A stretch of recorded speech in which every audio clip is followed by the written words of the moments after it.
ട്രിവാൻഡ്രം. ട്രിവാൻഡ്രത്തോട്ട് പോകുന്ന ബസ്സാണോ?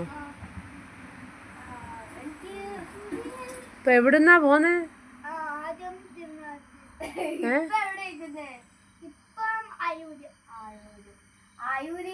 തിരുവനന്തപുരത്ത് കുറെ സമയം എടുക്കത്തില്ലേ?